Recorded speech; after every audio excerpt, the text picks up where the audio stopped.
Donc, sans plus attendre, je vais laisser la parole à Alexandre Parent, qui est citoyenneté jeunesse. Je ne passerai pas la biographie incroyable de cet homme incroyable. Comme vous voyez, on se connaît un petit peu. Je vous laisse là écouter les informations qu'il y a à vous donner. À toi, Alexandre.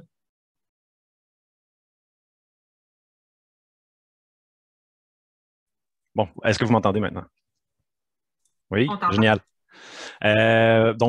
Bonjour. Aujourd'hui, on va parler des élections municipales. Puis en fait, on va mettre un accent un petit peu aussi sur comprendre la municipalité, mais aussi se présenter en tant que candidat. Qu'est-ce que ça veut dire, qu'est-ce que ça implique, puis les questionnements que vous pouvez avoir avant et pendant cette expérience-là. Donc, je vais commencer par me présenter. Donc, ça fait 7 ans que je travaille en politique, en fait, dans différents milieux, avec différentes équipes. J'ai travaillé avec des élus sur un peu tous les paliers de gouvernement. Puis, j'ai eu la chance, en fait, de faire quelques constats. Le premier constat, c'est que être élu, c'est un emploi qui est difficile, mais c'est vraiment gratifiant. Vous avez, en tant qu'élu, en tant que futur élu, vous avez la chance, en fait, de pouvoir vraiment exercer un changement sur votre communauté, de toucher les enjeux les enjeux de vos communautés, en fait. Puis, un constat que j'ai fait aussi et qui m'a poussé à m'impliquer avec un organisme comme Citoyenneté Jeunesse, c'est que la population ne parle pas suffisamment à ses élus. Il y a plein de manières de parler à ses élus pour faire valoir vos enjeux, faire valoir vos idées, puis les gens ne le font pas suffisamment. Donc, on va discuter de tout ça un petit peu à travers la présentation. Puis, si jamais vous avez des questions sur mon parcours, vous pourrez me les poser aussi, ça me fait plaisir d'y répondre. Puis, en passant, l'adresse, si vous avez des questions éventuellement, vous pensez à vous présenter ou quoi que ce soit, ou vous voulez en savoir plus sur Citoyenneté Jeunesse, vous avez mon adresse courriel ici, puis vous avez l'adresse pour le site de Citoyenneté Jeunesse. Donc, Citoyenneté Jeunesse, qu'est-ce que c'est? Essentiellement, c'est un organisme pour amplifier la voix, les opinions des jeunes de 35 ans et moins. On est beaucoup dans l'éducation, la participation citoyenne. On est un organisme qui est transpartisan, puis on mise beaucoup sur le par et pour les jeunes. Donc, essentiellement, le par et pour les jeunes, ça le dit, c'est des choses qui sont faites par les jeunes et pour les jeunes. On a un projet actuellement, donc la parole aux jeunes dans les municipalités du Québec. À travers ce projet-là, on offre de l'accompagnement puis du soutien, un groupe de soutien pour les jeunes qui voudraient se présenter comme élus pour la prochaine élection. Donc, si jamais ça vous intéresse, n'hésitez vraiment pas à me contacter, puis ça va me faire plaisir de vous aider à travers tout ça. On a aussi une grosse activité qui s'en vient pour aider les plus jeunes. Donc, si jamais vous voulez, vous faites partie d'une organisation qui aide les plus jeunes, c'est des trousses d'activités sur c'est quoi l'implication dans sa communauté, le processus du vote, c'est quoi les différents paliers. Pour vous inscrire, il y a le lien aussi. Là, vous allez tous recevoir ça par courriel après la présentation. Mais pour s'inscrire puis obtenir la trousse, il y a le lien juste en dessous. Donc aujourd'hui, de quoi on va parler? Essentiellement, on va parler de c'est quoi une municipalité. On veut parler les compétences municipales. On veut parler c'est quoi l'écosystème municipal au Québec. Donc ça, on va passer rapidement là-dessus, mais c'est important juste pour que tout le monde parte sur le même, sur le même pied, dans le fond. Là. Puis après ça, on va parler des différents rôles que vous pouvez jouer à travers l'élection. Donc essentiellement 3 rôles, celui de candidat, celui d'électeur et celui de personnel électoral. Donc voilà. Donc, les compétences entre paliers, je vais passer très rapidement là-dessus, mais qu'est-ce qui départage les compétences? Il y a la loi constitutionnelle de 1867, pour ceux qui cherchent une lecture de chevet, articles 91 et 92. Sinon, ça sépare les pouvoirs pour le palier fédéral et provincial, dans le fond. Donc, qui fait quoi? C'est là. Puis sinon, là, vous allez me demander, pas le provincial, mais le municipal, qu'est-ce qui détermine les pouvoirs? C'est les lois provinciales. Il y en a une trentaine à peu près, là, plus ou moins, là, de lois provinciales qui déterminent qu'est-ce que c'est une municipalité et qu'est-ce que ça fait une municipalité. On peut penser notamment à la loi sur les cités et villes. Comment sont divisées les compétences? Essentiellement, les compétences, c'est assez simple. C'est divisé. Pardon. C'est divisé. Essentiellement, il y a la question de l'intérêt national puis de l'uniformité des mesures. Donc, ça, c'est puis de la question de la régionalité. Donc ça, c'est pour le provincial et le fédéral. Puis après ça, il y a vraiment des trucs qui sont plus locaux avec la question du municipal. Donc c'est toujours la question à se poser, c'est est-ce que ça a besoin d'être uniforme? Est-ce que c'est une question locale? Est-ce que c'est une question régionale? Puis là, on peut savoir à peu près où va aller la compétence. Il existe des compétences partagées. Ça, on va en parler un petit peu plus tard. Je vais vous donner des exemples, mais c'est des compétences où différents paliers peuvent travailler de concert ensemble. Puis qu'est-ce qu'on fait avec les nouvelles compétences? Parce qu'en 1867, Internet n'existait pas.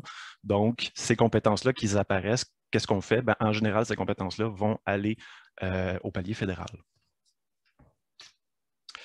Donc ici, on a des exemples de compétences. On va passer très rapidement, mais on peut voir un petit peu la logique. Là, la question des monnaies, la monnaie a besoin d'être uniforme, donc c'est fédéral. À travers le pays, ça a besoin d'être uniforme, donc c'est fédéral. Défense nationale, bien évidemment, c'est une question d'intérêt national, tout comme les chemins de fer, alors qu'on va autoriser, par exemple, des choses comme l'éducation, la santé, la sécurité publique, c'est une question plus régionale, donc ça va être provincial. Et le municipal va se voir attribuer des compétences qui sont propres qui sont locales, en fait. Là, donc, on a ici plusieurs compétences qui sont municipales. Ce petit fait qui est super intéressant, c'est les municipalités au Québec gèrent près de 60% des infrastructures qu'on utilise quotidiennement, puis offrent des services que vous utilisez tous les jours, en fait. Donc là, on peut voir un petit peu tout ce qui est, puis c'est pas exhaustif, là, mais c'est une bonne partie de ce que fait les municipalités pour vous. Puis là, avec les petites étoiles ici, c'est essentiellement des compétences qui peuvent être partagées. Quand on parle du réseau routier, il y a des routes qui sont municipales, il y a des routes qui sont comme les autoroutes qui sont provinciales. Le service de police, on peut penser à la Sûreté du Québec ou au corps de police municipaux, tout ce genre de choses-là. C'est sûr que quand on parle d'agriculture, l'environnement, l'aménagement et l'urbanisme peuvent avoir, c'est des choses qui sont du niveau municipal, qui peuvent être partagées aussi par d'autres paliers, mais qui peuvent avoir un impact pour vous. L'aménagement, par exemple, et l'urbanisme peut être aussi, et là, peut-être que la FRAC va me corriger, on verra, mais il peut y avoir des contrôles d'activité en zone agricole qui sont gérés aussi avec les MRC, qui sont des organismes régionaux, si on veut, là, entre le provincial et le municipal. Donc, ça m'emmène à ma prochaine slide, dans le fond, là, qui est essentiellement un coup, vous seriez élu. Donc, vous faites élire le 7 novembre, vous êtes un élu municipal, bien, vous n'êtes pas tout seul. L'élu municipal, il y a le ministère des Affaires municipales et d'Habitation. Le titre dit ce que c'est. Essentiellement, eux vous prennent en charge, puis ils vous forment, puis ils vont répondre à des questions tout au long de votre mandat. Donc, ils vont vous aider dès les premiers jours là-dedans. Municipalité régionale de comté, donc les MRC, c'est des instances administratives qui vont traiter des enjeux qui sont plus régionales que municipales, en fait, donc plus locales. Donc ça, automatiquement, vous allez avoir les élus municipaux vont traiter avec leur municipalité régionale de comté, puis ça va avoir des impacts aussi sur votre municipalité et les décisions qui vont être prises à ce moment-là. Vous avez aussi deux organisations qui sont la Fédération québécoise des municipalités et l'Union des municipalités du Québec. Essentiellement, c'est deux organisations qui vont, pas qui vont encadrer, mais qui vont aider les élus et les municipalités à travers des formations, à travers de la représentation au niveau des paliers provinciaux, qui vont aussi vous aider dans les revendications que la municipalité peut avoir. Donc, tout ça pour dire, un coup vous êtes élu, vous n'êtes pas seul. Il y a plein d'organisations qui sont là pour vous aider. Donc là, on parle de tout ça, là, on parle de toute la structure autour, les compétences, puis ainsi de suite, mais c'est quoi une municipalité? Bien, essentiellement, une municipalité, c'est un maire, 6 conseillers ou plus. Donc, essentiellement, je vous explique, c'est à 20 000 habitants, une municipalité doit être séparée en districts, puis chaque district doit être représenté par un conseiller, une conseillère. À moins de 20 000 habitants, la municipalité a le choix, puis elle peut diviser son territoire par règlement. Donc, c'est là qu'on va voir des conseillers, mettons, qui sont attribués à des districts, ou sinon, ça peut être aussi des conseillers numéro 1, conseillers numéro 2, conseillers numéro 3, qui ne sont pas nécessairement attribués à un district, mais qui sont attribués à les municipalités en général. Pourquoi le ou plus? Ben, c'est une question de représentation, en fait. Donc, si une population augmente et augmente et augmente, ben, forcément, ils peuvent ajouter des conseillers et des conseillères pour avoir une meilleure représentation de la population. J'embarquerai pas nécessairement là-dedans, mais sachez que pour les villes de 100 000 habitants et plus, c'est particulier. Je pense pas que ça soit le cas de personne ici, mais il y a des chartes qui existent, puis là, c'est des règles qui changent un petit peu. Si c'est le cas, je vous invite à communiquer avec moi, puis ça me fera plaisir qu'on se parle, puis qu'on puisse en discuter. Mais pour aujourd'hui, dans le temps imparti, on n'en parlera pas beaucoup.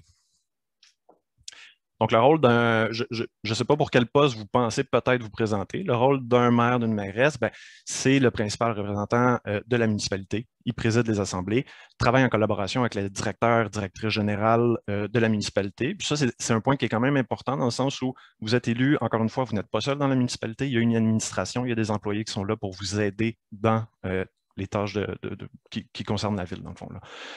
Il travaille aussi en collégialité avec les conseillers et les conseillères. Ça, c'est un point super important. Le maire n'est pas le patron des conseillers et conseillères. Ils travaillent ensemble, puis ils ont chacun leur mot à dire. Ils ne sont pas obligés d'être d'accord tout le temps.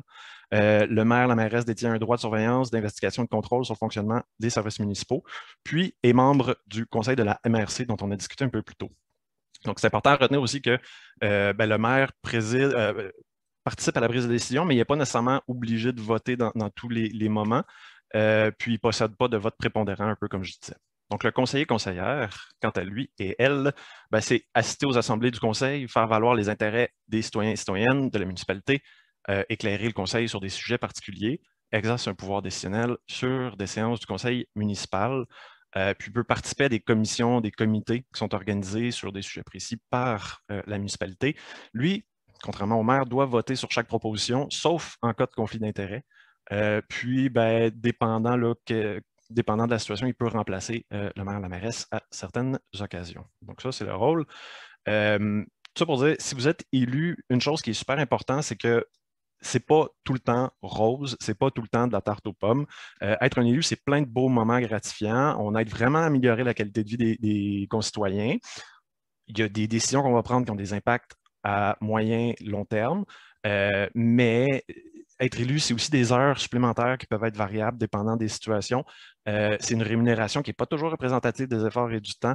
Puis, ça, c'est sûr et certain, on vous reconnaît puis on vient vous parler. Donc, quand vous vous promenez dans votre ville, dans votre municipalité, les gens vont venir vous voir. Puis, selon vos projets, ben, c'est une élection au moins aux 4 ans.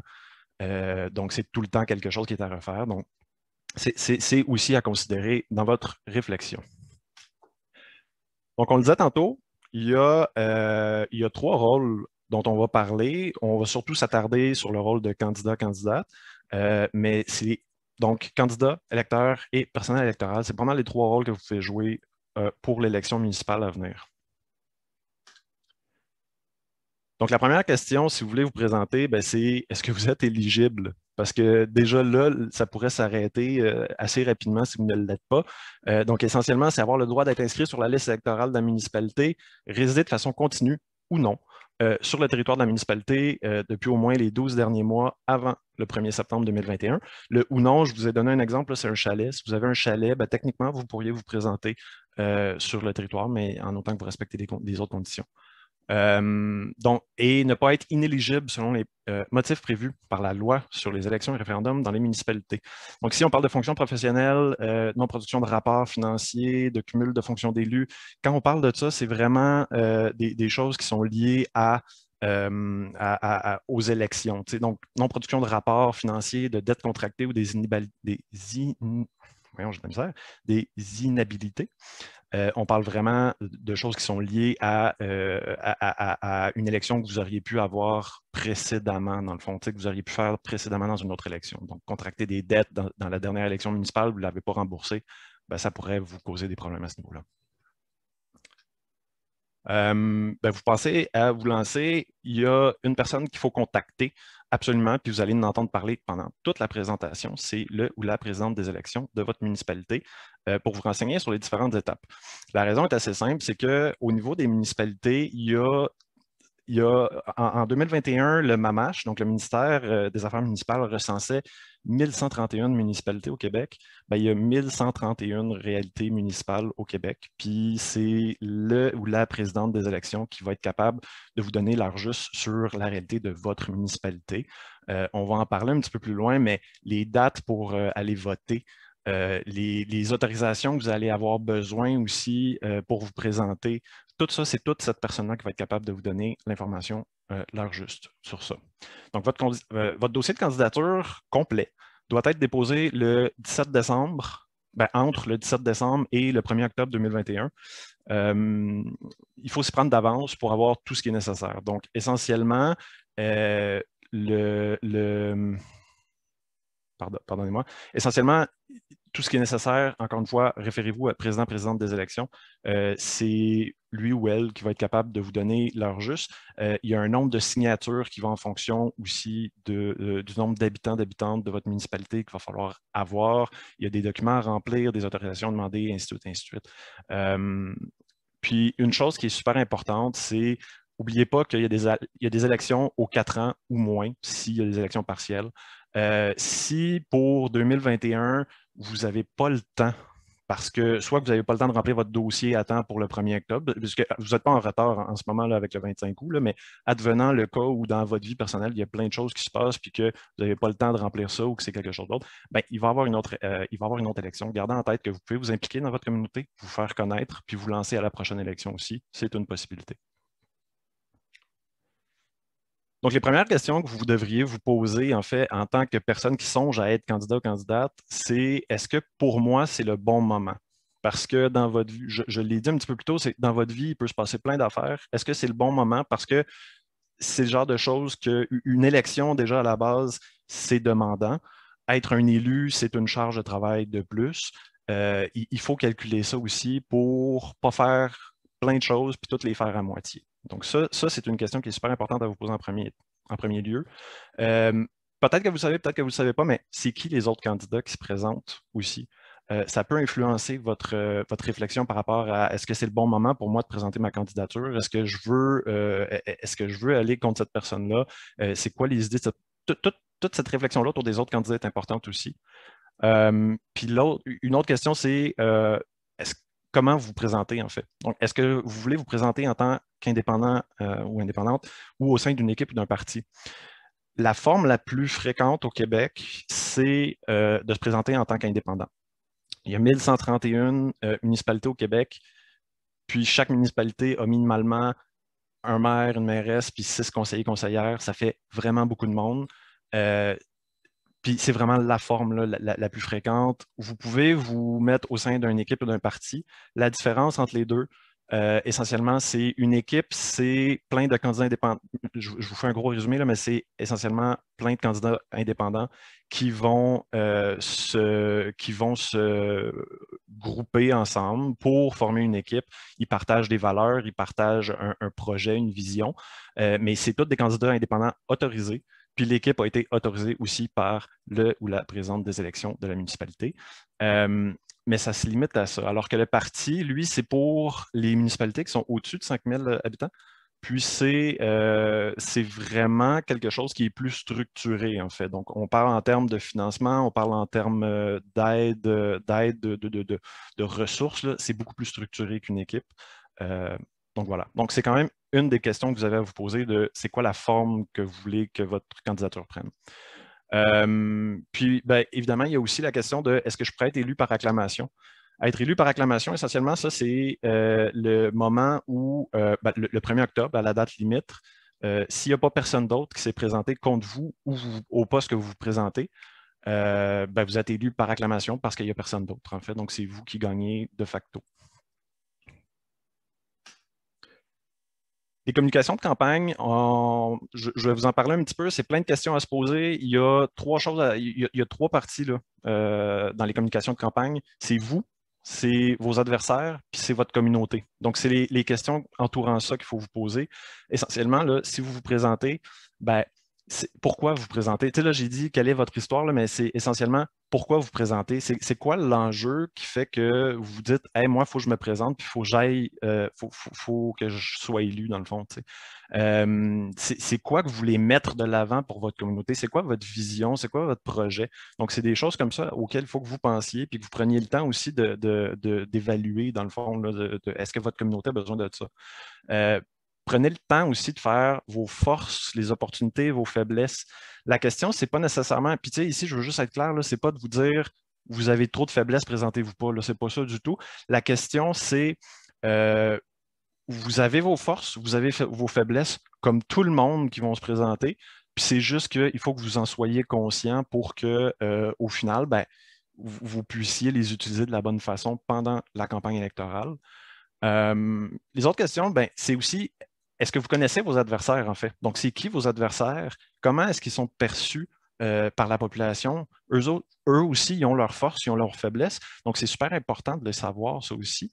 Puis, une des questions, je crois, qui est vraiment essentielle, c'est quoi la différence entre vous puis l'autre? Tu sais, je vous disais un petit peu plus tôt, réfléchissez à qui sont vos adversaires puis pourquoi vous vous présentez, mais c'est super important de savoir c'est quoi la différence, pourquoi je me présente contre l'autre. Ça ne veut pas dire que l'autre a des mauvaises idées, mais ça veut juste dire que vous avez des points de vue différents puis que ben, il faut savoir cette différence-là se situe où.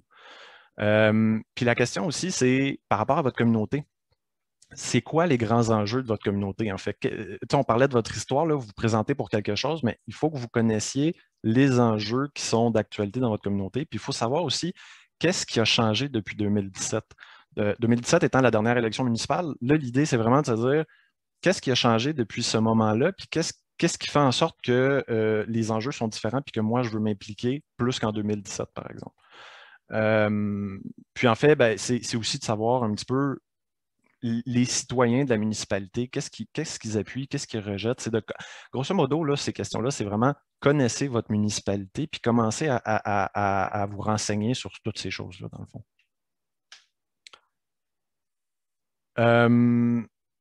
Une chose qui est super importante, c'est garder en tête que une élection, en fait, là, vous ne pourrez pas plaire à tout le monde, puis vous ne pourrez pas parler à tout le monde. Ça, c'est super important pour vous sentir bien puis pas vous sentir rejeté par tout le monde qui n'est pas d'accord, mais c'est super important aussi pour le travail que vous allez faire dans votre municipalité. Parce qu'il va falloir réfléchir aux questions. En fait, à partir du moment où vous décideriez d'être candidate, il faut que vous sachiez à qui vous voulez parler et de quoi vous voulez parler, en fait. Vous ne pouvez pas parler à tout le monde. Il y a des gens qui ne vous aiment pas, puis ben, votre job, ce n'est pas nécessairement de convaincre ces gens-là de vous aimer. Votre job à vous, c'est de parler aux gens qui veulent vous entendre, puis vous pouvez parler, il y a différents enjeux dans votre communauté, donc de quoi vous parlez à qui? La question, ce n'est pas de parler juste de certains enjeux, puis de ne pas parler d'enjeux, de d'autres enjeux qui peuvent être plus problématiques, mais c'est de parler aux gens des enjeux qu'ils veulent entendre, dans le fond, parce que c'est ça qui va être important pour vous faire élire. Puis, comment pouvez joindre vos électeurs? Donc, on l'a dit, 1131 municipalités au Québec, il y a 1131 réalités. Les moyens de rejoindre des gens ne vont pas être pareils à Montréal versus à Saint-Rédempteur ou à Captcha, par exemple. Donc, l'idée, c'est vraiment de dire c'est quoi les moyens que vous avez pour rejoindre vos électeurs. Puis, le truc, c'est dans une campagne électorale, on peut parler des médias sociaux, on peut parler de porte-à-porte, on peut parler de pancartes, mais il faut choisir le bon moyen pour rejoindre les bonnes personnes. Puis ça, c'est super important. Puis là, j'en profite aussi pour vous dire, en bas à droite, vous voyez la présentation de campagne. Vous allez voir tout au long là, de la présentation, il y a ces petites indications-là. C'est parce que plus tard, nous, on a fait des ateliers pour tous les jeunes qui veulent se présenter. On va vous distribuer les présentations de ces ateliers-là. Puis, dans le fond, quand on parle de quelque chose, je vous ai mis l'indication de où ça se trouvait, dans quel document ça se trouvait, en fait. Donc, vous allez pouvoir aller voir plus en détail ce de quoi je vous parle en ce moment, dans le fond. Là.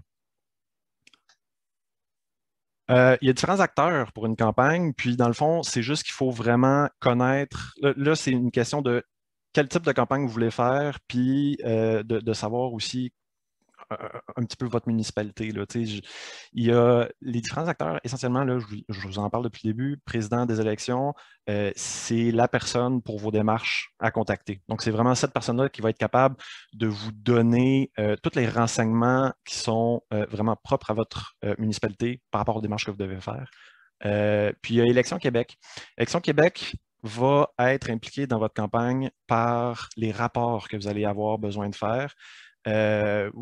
Si vous avez besoin de faire du financement ou pas, ils vont être impliqués parce qu'il y a des rapports à faire de toute façon. Mais si vous avez besoin de faire du financement, il va falloir parler à Élections Québec pour vérifier c'est quoi qui est autorisé. Puis comment vous pouvez le faire pour respecter les règles électorales. Donc ça, c'est quand même une des grosses questions, c'est est-ce que vous avez besoin de faire du financement pour votre campagne électorale? Donc, on parlait un petit peu plus haut de est-ce que vous allez être élu par acclamation? Est-ce qu'il y a des chances que vous soyez élu par acclamation? Si vous êtes élu par acclamation, vous n'avez pas besoin de faire du financement. Donc ça fait partie de la réflexion à avoir aussi. Il y a l'équipe de campagne. L'équipe de campagne, là, si on parle d'une équipe de campagne idéale, il y a plein de postes, mais est-ce que vous en avez besoin? Ça, c'est toujours la question à vous poser, là, encore une fois. Vous pourriez avoir un directeur, une directrice de campagne, vous pouvez avoir quelqu'un en communication, vous pouvez avoir un agent, une agente officielle, quelqu'un qui est à la mobilisation des bénévoles. Mais la question vraiment, c'est est-ce que vous en avez besoin? Je vous invite à aller voir là, les différents rôles dans les présentations parce que si vous n'avez pas quelqu'un qui les joue, ces rôles-là, si vous n'avez pas quelqu'un pour occuper ces rôles-là, vous allez en quelque sorte les faire un peu vous-même, mais c'est toujours une question d'échelle. Ça, c'est-à-dire que vous n'avez pas nécessairement besoin à ce moment-là de les jouer à 100%. C'est vraiment selon votre situation. Les bénévoles, c'est vraiment le cœur de votre campagne. Donc, c'est les gens qui vont poser vos affiches, c'est les gens qui vont faire des appels, s'il y a des appels à faire, qui vont aller distribuer des tracts, tout ce genre de choses-là. Les bénévoles sont vraiment au cœur de votre campagne. Encore une fois, la question, c'est est-ce que vous en avez besoin? Puis si oui, c'est quoi les besoins bénévoles que vous allez avoir? Mais c'est vraiment les personnes, le cœur de votre campagne. C'est ça. Bon, une campagne électorale, c'est vraiment beaucoup de temps, c'est vraiment beaucoup d'efforts, puis il faut prendre le temps de vous organiser et de vous poser des questions. Ce que ça signifie essentiellement, c'est, je l'ai séparé en quatre groupes, là, mais c'est essentiellement votre famille. Une des choses à faire, c'est vraiment en parler à votre conjoint, à votre conjointe. Vous voulez vous présenter, c'est super important parce que ça va avoir un impact sur cette personne-là aussi. Est-ce que vous avez planifié du temps pour la famille pendant la campagne? Une campagne, ça peut devenir, ça devient très accaparant. Il faut vous planifier du temps pour avoir des moments de famille. Puis il faut, s'il vous plaît, garder vos habitudes saines, de vie saine. En fait, c'est vraiment essentiel pendant une campagne. Est-ce que vous avez parlé de vos projets aussi à vos amis? Vos amis, en fait, ont dépendant de vos amis, mais vos amis souvent vont être plus honnêtes que la famille dans vos projets. Donc, est-ce que c'est des bonnes idées ou c'est pas des bonnes idées? Vous pouvez tester les choses avec vos amis. C'est souvent des ressources précieuses aussi pour la campagne, en fait. Donc, qui vont vous donner un coup de main. On parlait des bénévoles, là, souvent, les amis en font partie. Au niveau de votre employeur, les questions à se poser aussi, c'est si vous êtes entrepreneur, c'est quoi l'impact que la campagne ou que votre candidature peut avoir sur votre entreprise? Ça, dans une communauté, vous pouvez être très connu de la communauté, puis ça peut avoir un impact si vous vous présentez pendant une campagne. Donc, c'est super important de penser. Puis, c'est aussi, si vous êtes employé, avez-vous discuté de votre projet avec votre employeur? Parce que ça va vous prendre du temps, puis ça va être demandant une campagne électorale. Donc, il va falloir qu'il y ait une certaine compréhension de l'employeur aussi. Puis, voilà. Au niveau des finances, les questions qui sont super importantes aussi, c'est avez-vous planifié vos finances personnelles? Si vous dépensez, combien va vous coûter votre campagne? Puis si vous dépensez, c'est quoi les sources de financement que vous allez pouvoir trouver? Dans la présentation sur la campagne, vous allez voir là, toute la théorie du beigne, là, qui est à dire vous, votre famille, vos amis, les cercles rapprochés, les gens qui vous appuient, ainsi de suite. Mais c'est super important, la question de la source de financement. Puis essentiellement, c'est aussi si vous êtes dans une situation où vous vous présentez, est-ce que vous voulez faire un don à votre campagne, puis est-ce que vous pouvez le faire, en fait? Donc, c'est toutes des questions qui sont super importantes à se poser, même pendant le processus de réflexion, dans le fond. C'est des questions qui sont super importantes. Le financement, une chose qui est super importante, je vous le dis depuis le début, vous n'êtes pas obligé de faire du financement pour une campagne électorale. mais il va y avoir des obligations, en fait. Puis vous êtes obligé de vous y conformer parce que c'est le genre de choses que si vous ne faites pas, il y a des conséquences qui vont arriver. Puis c'est tellement, je ne veux pas passer trop de temps sur le financement parce que c'est tellement d'informations qui est spécifique à tout et chacun là, que je vais vous inviter à vous informer auprès d'Élections Québec, en fait. Puis, si jamais vous voulez rejoindre Élections Québec, l'agent qui est en charge du financement dans votre région, vous avez mon adresse courriel, n'hésitez pas à m'écrire. Ça va me faire plaisir de faire les démarches pour trouver la personne qui vous concerne, en fait, par rapport à ça. Donc voilà, l'information par contre que je vous invite à avoir en main si vous parlez à cet agent-là, c'est le nom de votre municipalité, le nombre d'habitants, d'habitantes, puis si vous vous présentez en tant qu'indépendant, indépendante ou avec un parti ou une équipe. C'est pas mal ce qu'ils ont besoin pour pouvoir vous donner vraiment les règles là, par rapport à vous en ce qui concerne le financement. Par contre, ce qu'on peut dire pour le financement, c'est qu'il y a une distinction au niveau des règles. C'est le chapitre 13 et 14 de la loi électorale, si je me souviens bien, qui va se faire à partir de 5000 habitants plus ou moins. Donc ça, c'est une réflexion aussi parce que ça dépend, tu sais, le nombre d'habitants va définir un petit peu les besoins que vous pouvez avoir aussi en financement. Puis assurez-vous d'être autorisé. Si vous décidez de faire du financement parce que vous pensez que pendant votre campagne, vous allez en avoir besoin, assurez-vous d'être autorisé par présidente des élections de votre municipalité parce que sinon, vous allez avoir des problèmes après. Puis, une des choses que je peux vous donner, un conseil que je peux vous donner, c'est soyez vraiment assidus tout au long de la campagne avec cet aspect-là parce que vous allez avoir des rapports à remplir, puis il y a plein de paperasse qui vient avec ça. Que vous fassiez du financement ou pas, là, il va falloir les faire, ces rapports-là. Puis si vous ne les faites pas, ben, ça entraîne des conséquences qui peuvent être financières puis potentiellement civiles et criminelles aussi. Donc, c'est super important d'être très assidu puis de le faire comme il faut par rapport à tout ça. Puis là, ben, je ne ferais pas ma job si je ne vous parlais pas du vote. Donc, allez voter, c'est important. Les conditions à remplir, ben, elles sont là, en fait. C'est être inscrit sur la liste électorale de votre municipalité, avoir 18 ans ou plus le jour de l'élection, avoir la citoyenneté canadienne au plus tard le 1er septembre, puis ne pas être sous curatelle ou ne pas avoir perdu vos droits électoraux. Droits électoraux, essentiellement, si vous n'avez pas fait partie d'une équipe électorale, vous n'avez pas travaillé en politique, c'est très peu probable que ce soit un problème pour vous, là. Puis de respecter l'une de ces deux conditions-là, donc habiter au Québec depuis 6 mois, puis votre domicile est situé dans la municipalité, ou être propriétaire d'un immeuble ou occuper un établissement, entreprise situé sur le territoire de la municipalité depuis au moins 12 mois et avoir transmis à la municipalité une demande d'inscription à la liste électorale et ou une procuration par écrit dans les délais prévus. Ça, c'est les dates auxquelles vous pouvez aller voter. Donc, je vous ai mis les dates aussi pour l'élection fédérale qui s'en vient. Essentiellement, les dates d'élection fédérale, c'est vraiment les dates qui sont inscrites ici. Donc, je ne passerai pas trop de temps là-dessus.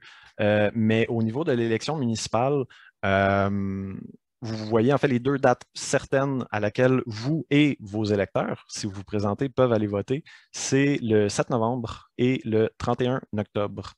Les autres dates qui sont avec un petit astérix, c'est à la discrétion du président et présidente des élections de votre municipalité et c'est en fonction de ce que la municipalité a fait les démarches pour pouvoir tenir ça. Vote par la poste, c'est hyper précis, les règles au municipal pour pouvoir voter par la poste. Donc, je vous invite aussi à vous renseigner au niveau de votre présidente des élections concernant les dates.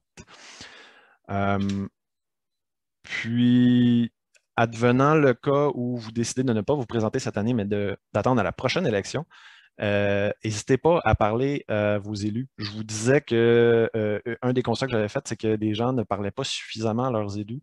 Ben, il y a plein de manières de leur parler. Ça peut être d'assister aux séances du conseil municipal, de contacter vos élus par téléphone, courrier, courriel, etc. Vérifier la possibilité de vous impliquer dans les comités consultatifs de la ville, vérifier la tenue des consultations publiques. Puis il y a aussi de se tenir au courant sur les sites web de vos municipalités avec toute la documentation qui existe. C'est un très bon, et même pour un candidat, une candidate qui voudrait s'informer sur c'est quoi les enjeux de la municipalité, qu'est-ce qui a été fait dans le passé par les élus, c'est un super bon moyen avec les procès-verbaux, avec les documents financiers, et ainsi de suite. Vous pouvez tout aller trouver ça sur le site de votre ville. Puis, petite anecdote ici, là, moi, je peux vous le dire, contactez les élus. Il y a beaucoup de cynisme autour de si je le téléphone, j'y écris un courriel ou j'ai écrit une lettre, quelque chose comme ça. J'ai travaillé avec des élus, j'ai été autour d'une table là, où on parlait de plein de gros enjeux. Puis je peux vous dire qu'un des moments où l'élu était le plus attentif, c'était quand on lui parlait des courriels, des appels qu'on avait reçus, puis la quantité de courriels par rapport à un enjeu précis. Tu sais. Les élus sont attentifs à ça. Si vous leur écrivez, ils vont vous écouter, puis ils vont prendre le temps. Donc voilà. Et je terminerai avec le personnel électoral, et ça va être vraiment très rapide, mais il y a une panoplie de postes, en fait, qui sont offerts à tout le monde, en fait. Ça va du primo, là, donc du préposé à l'ordre et préposé à l'ordre du lieu de vote jusqu'au préposé de la liste électorale. Il y a 5-6 types de votes, de postes que vous pouvez avoir, puis c'est très bien rémunéré, puis c'est les jours de vote, en fait. Donc, si vous voulez pas, évidemment, si vous êtes candidat, ce n'est pas possible, mais si vous pensez peut-être vous présenter dans une élection future, vous pouvez contacter votre présidente et président des élections pour vous renseigner là-dessus. C'est des postes qui sont disponibles et intéressants pour voir le processus aussi en arrière de l'élection. Et ça ferait le tour, si vous voulez. Moi, j'irais aux questions. J'en profite pour vous rappeler, site de Citoyenneté Jeunesse pour en savoir plus. Pour me joindre, je vous ai mis aussi des sites Internet, 3 sites Internet qui sont intéressants pour avoir plus d'informations sur l'élection aussi, qui s'en vient. Vous allez pouvoir d'ailleurs sur élection, le premier lien en fait, là, vous allez pouvoir trouver les coordonnées pour votre président-présidente d'élection. Vous allez pouvoir trouver est-ce que vous êtes inscrit à la liste électorale de votre municipalité. Puis vous allez pouvoir trouver plein de détails sur les journées de vote, puis ainsi de suite, là, tout ce qui a rapport à l'élection dans votre municipalité. Et donc, pour moi, ça ferait le tour. On pourrait aller aux questions si on est... Yes. Ben oui, absolument. Merci, Alexandre. Tu peux peut-être arrêter ton partage d'écran pour qu'on puisse voir nos Oui, ben oui. C'est hot. Donc, super. Ben, merci, Alexandre. J'inviterai peut-être les gens là, qui ont des questions carrément à lever la main. Comme ça, on va pouvoir vous donner la parole. Là. Il n'y aura pas de problème vu qu'on est, on est un petit nombre. Donc, vous pouvez lever la main, poser des questions.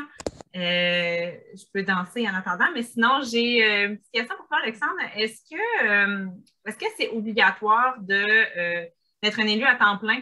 Est-ce qu'on est obligé de laisser tomber son emploi quand on se présente? Puis pour poursuivre là, notre rôle d'élu, est-ce qu'on est obligé de faire ça à temps plein? C'est une excellente question. Non. Non, puis je vous dirais même que la majorité des élus au Québec, ce n'est pas un emploi à temps plein. C'est un emploi que vous allez prendre par-dessus votre travail traditionnel, en fait. Je vous dirais que la plupart des personnes qui le font à temps plein, c'est les personnes dans les grands centres. Donc voilà. En fait, si je peux développer en fait, là, mais essentiellement, vous allez être appelé à travailler sur les différents comités, vous allez être appelé à travailler sur les conseils municipaux, vous allez être appelé à potentiellement à aller dans des événements à la rencontre des citoyens, ce genre de choses-là, mais ça ne prend pas tout votre temps. Super, merci. Est-ce qu'il y a d'autres? Ça, c'est ce qu'on appelle une belle question plantée. Oui, je vois. Hey, je suis tellement contente que tu poses une question parce que je voulais vraiment appeler ton nom. Je vais passer à faire la Golden Fish pour poser sa question. Salut, merci pour la présentation, c'était bien intéressant. Juste pour répondre à ta question, c'est parce que j'utilise Zoom pour jouer au poker en ligne, c'est ça, donc c'est mon petit surnom.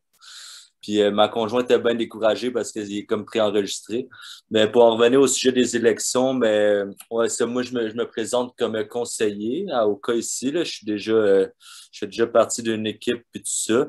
Puis effectivement, faire ça à temps plein, je pense que la rémunération est très minime là, aussi. Donc, à moins d'avoir des méga économies, de vouloir vraiment tout donner, je pense que c'est bien de le faire à temps partiel. Moi, ma question, c'était par rapport aux stratégies pour approcher la population? Parce que je sais que le porte-à-porte, c'est assez typique. Mais est-ce que pour toi, c'est un incontournable ou tu aurais comme d'autres suggestions de stratégies X qui pourraient être intéressantes? Ouais, c'est une super bonne question. Puis, tu sais, moi, il y a un truc là, que je vous dirais de tenir en compte dans vos stratégies, c'est déjà, faites attention parce qu'avec la COVID, ça change un petit peu la donne. Donc, soyez prudents à ce niveau-là. Le porte-à-porte, c'est vraiment bien parce que les personnes aiment pouvoir vous parler, pouvoir avoir un lien avec vous, avoir un contact avec vous, mais ce n'est pas la seule chose. Vous pouvez faire des appels aussi. Vous pouvez faire des appels à l'électeur par téléphone. Il y a les affiches, il y a les dépliants que vous pouvez transmettre dans les boîtes aux lettres ou dans des lieux publics, dans le fond, où vous allez rencontrer les gens. Vous allez pouvoir aussi utiliser les médias sociaux. Ça revient. Moi, le meilleur moyen de rejoindre quelqu'un, je dirais que c'est vraiment soyez au courant à qui vous parlez. Si vous voulez parler, je vous donne un exemple là, très stéréotypé, mais vous voudriez parler à des personnes âgées parce que c'est eux votre cible, dans le fond. Là. Ben, si vous allez sur les médias sociaux, ça peut ne pas fonctionner, ça peut ne pas bien fonctionner. Par contre, si votre clientèle cible, c'est les personnes de 18 à 35 ans, ben, les médias sociaux peuvent être la bonne façon de les contacter. Après ça, là, c'est de voir aussi quels médias sociaux vous voulez utiliser. Parce que ce qu'on sait, c'est que Instagram, Facebook, TikTok, ce n'est pas les mêmes personnes qui les utilisent, ce n'est pas les mêmes tranches d'âge. Donc, c'est une question qui est un peu difficile à répondre parce que ça dépend vraiment de c'est qui que vous voulez rejoindre. Ça dépend vraiment de la réalité de votre municipalité. Il y a des municipalités comme à Montréal où le porte-à-porte est très efficace parce que c'est très dense comme région. Par contre, il y a des municipalités où la distance entre les maisons est tellement c'est tellement loin une maison à l'autre que ça perd toute son efficacité. Puis à ce moment-là, on est mieux d'y aller par le téléphone, par exemple.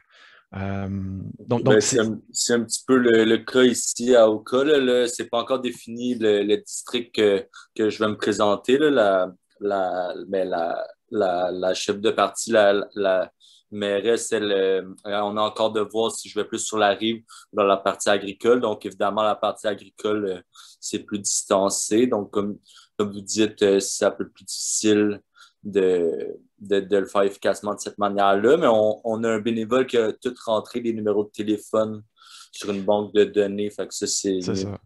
Ben, c'est sûr et certain que si vous avez accès au numéro de téléphone, ça peut être super intéressant, le téléphone, en fait. Puis moi, ce que je vous dirais, c'est aussi que vous pouvez faire des combinaisons de moyens pour rejoindre les personnes. C'est-à-dire que vous pourriez, par exemple, parce qu'il y a, là, je n'ai pas eu le temps d'en parler dans la présentation aujourd'hui, mais vous allez pouvoir le voir dans ce qu'on va vous envoyer, des présentations des ateliers.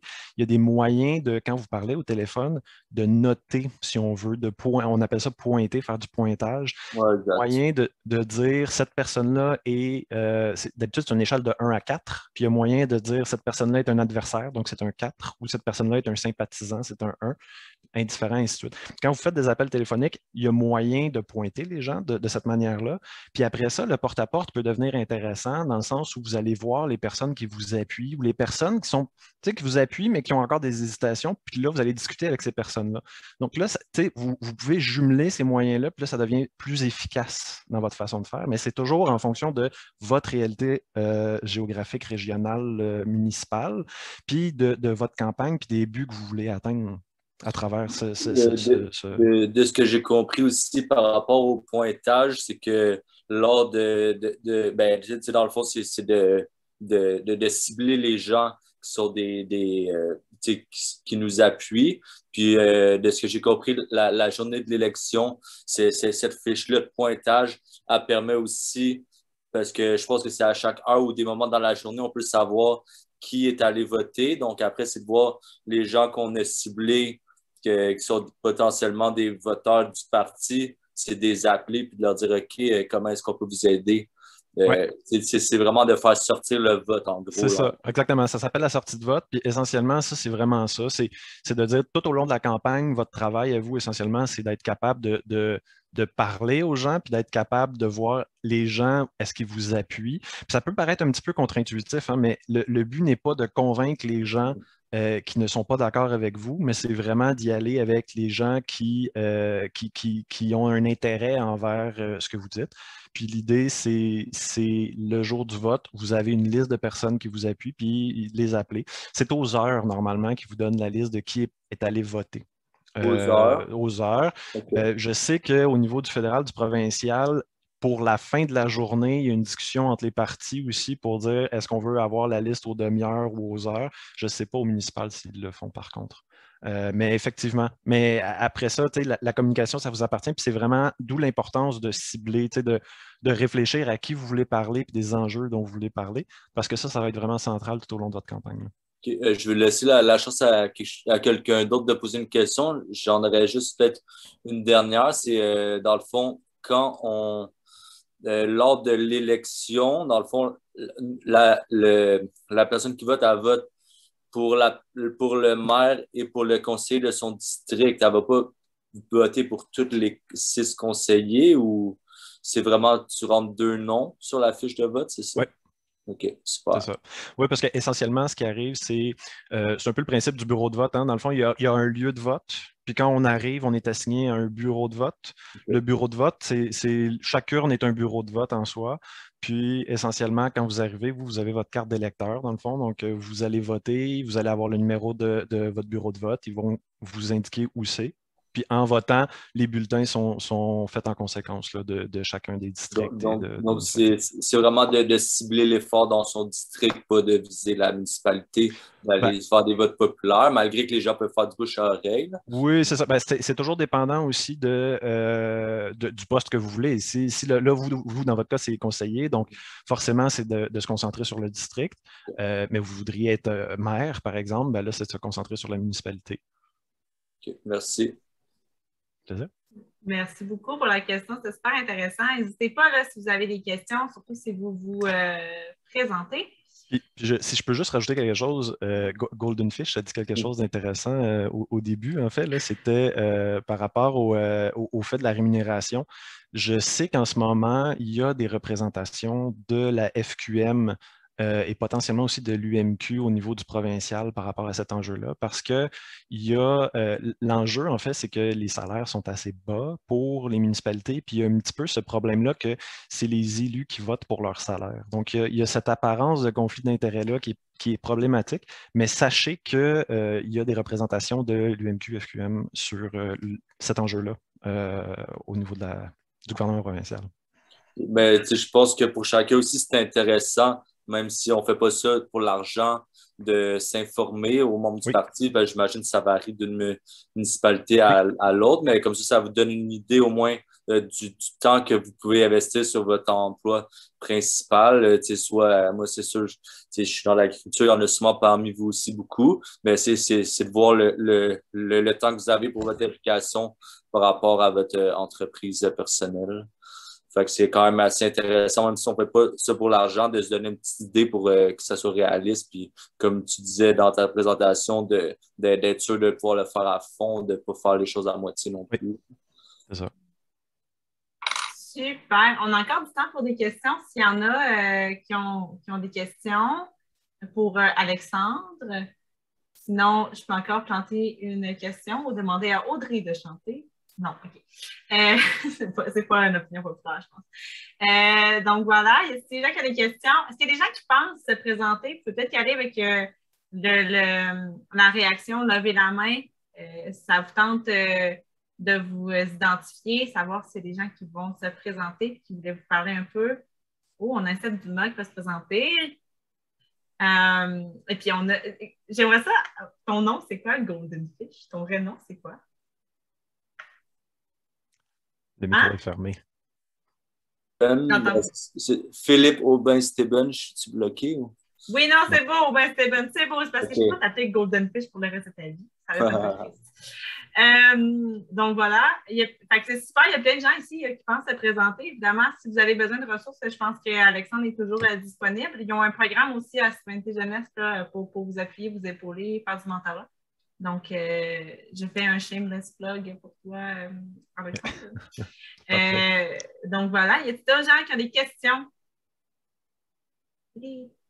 Non? Bon, ben super. Écoutez, dans ce cas-là, ça ferait le tour. Audrey? Je ne sais pas si on a avec nous présents dans la salle des gens, justement, qui sont des élus, peut-être conseillers municipaux, par exemple, qui voudraient juste dire un peu...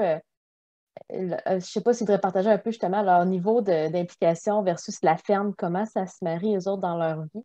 Parce que c'est peut-être un stress que certains, sûrement, vous venez ici pour vous informer, c'est peut-être un peu un stress que vous avez en tête quand vous voulez vous informer là, pour ça, par exemple.